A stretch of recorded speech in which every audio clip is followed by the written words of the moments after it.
Meio ao tarifaço que preocupa o setor pecuário, como nós vimos aí, né, o Brasil expandindo aí o acesso a outros novos mercados.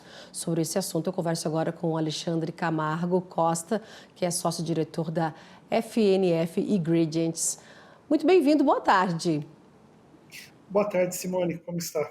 Tudo bem por aqui. Alexandre, a gente acabou de ver aí o setor falando, né, nessa perda, né, pode ser momentânea ou não, mas pedindo esse diálogo, né, porque essa perda com os Estados Unidos, que é um grande comprador em volume, é um cliente rentável, nas palavras aí, o setor pedindo que o governo continue as negociações. Mas o fato é que, nesse momento, não é? As tarifas estão aí, 50% não só para carne, para as carnes, mas para outros produtos. Os Estados Unidos perderam, então, posição para o México, né? Porque fica inviável, né? Com essa taxação, embarcar a carne brasileira para lá. E outros mercados chegando também, como a Indonésia, Argélia, não é? A Argélia autorizando aí a importação de carne bovina, com osso, miúdos, enfim. Eu queria saber de você, esse panorama todo que a gente traçou aqui e com a reportagem anterior, como é que você vê o Brasil perdendo esse cliente, mas colocando outros no lugar? Como foi comentado, é uma posição muito importante a dos Estados Unidos para as exportações do Brasil, especialmente de carne bovina.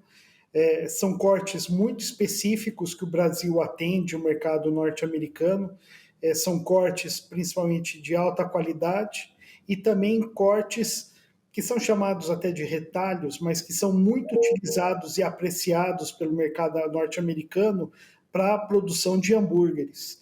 Então, são cortes já muito bem estabelecidos e que os Estados Unidos têm necessidade dessa carne para compor essa mistura que forma o hambúrguer.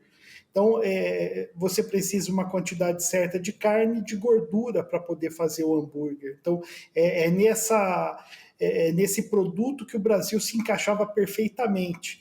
Então, se para o Brasil é ruim, porque está perdendo um cliente, para os Estados Unidos, para o mercado norte-americano, também é ruim, porque está perdendo um fornecedor muito específico, que já está adaptado com essas necessidades do mercado. Então, para ambos os lados, é ruim.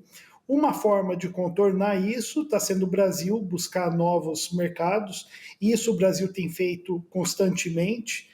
Então, essas vendas até para os Estados Unidos, é importante lembrar que são bastante recentes.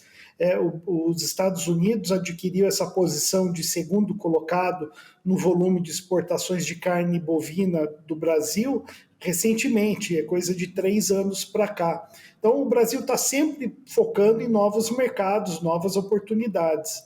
E com esse tarifaço, acelera esse processo de buscar novos mercados.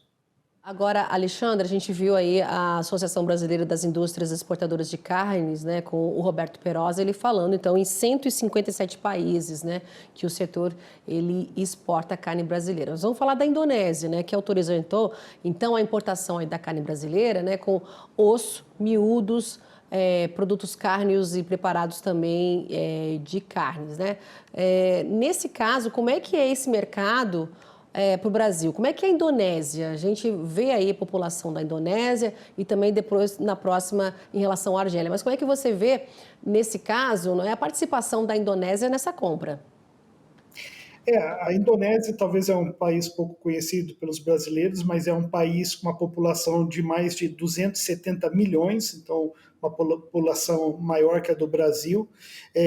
Predominantemente, eles são da fé que não pode estar comendo, ingerindo carne de porco, carne suína, então por isso eles têm mais consumo de carne de frango e de carne bovina. Então, é um mercado que cresce muito, com uma população muito grande. Além da Indonésia, nós tivemos a Filipinas também, que aumentou o consumo, é um mercado aí de mais de 115 milhões de habitantes. Então, são mercados grandes que o Brasil segue avançando na Ásia. Então, a Ásia, o Oriente Médio são mercados onde o Brasil tem crescido muito a participação. É importante dizer, por exemplo, que depois dos Estados Unidos, logo depois já vem os Emirados Árabes, como o terceiro maior cliente das exportações de carne bovina do Brasil. Então, segue crescendo, né? O número de países que importam a carne brasileira segue crescendo e agora a proporção vai mudar, né? Então, a China também deve aumentar a proporção. Atualmente, é quase 50% da carne bovina exportada pelo Brasil tem como destino a China. Eu trouxe aí em relação à Argélia, né, no continente africano, mas a Argélia comprando, abrindo, né, o comércio com o Brasil para ovinos, né, que já é uma outra proteína aí. Filipinas também você trouxe aí em relação à importância, não é, deles aqui para nossa carne, para a compra da nossa carne brasileira. Japão também, o Brasil está na mira, não é? Um mercado muito exigente, não é, Alexandre? Mas muito desejado aqui pelo Brasil, mas muitos anos nessas negociações. Será que esse ano você acredita que o Japão chega aí para comprar carne brasileira? Sempre tem essa esperança, mas como eu comentei, é importante frisar que são mercados que demandam tipos de carne diferente. Então, não é o mesmo corte que estaria indo para os Estados Unidos que vai acabar indo para o Japão. Isso é importante também estar comentando, que são cortes diferentes que cada mercado demanda. Então, é preciso agora encontrar um mercado que absorva esse tipo de corte que estava indo para os Estados Unidos. Então, isso também é muito importante, né? É separar o tipo de corte que cada mercado demanda. O corte que ia que até então embarcava nos Estados Unidos, mas está nesse impasse ainda, era o quê? O corte dianteiro ou traseiro né, para esses hambúrgueres? Dianteiro, principalmente corte dianteiro. Agora, para esses mercados como Europa, Oriente Médio, Japão, você já tem os cortes nobres, né? Então, picanha, seria o contrafilé, todos os cortes do contrafilé, filé mignon. Então, são cortes traseiros, que são a carne mais premium. Se você acredita, qual outro país que estaria interessado, né, que a sua população, né, o seu consumidor, ele tenha aí essa preferência, né, para fazer esses hambúrgueres? A gente sabe que os americanos amam os hambúrgueres, mas para chegar com esse corte aí em relação ao corte dianteiro, teria países interessados nesse tipo de corte? Sem dúvida, a China, a China, ela tem também demanda por esse tipo de corte para outros tipos de prato, que não para o hambúrguer, mas outros tipos de pratos também. É importante dizer que a carne bovina na China ainda é a carne menos consumida.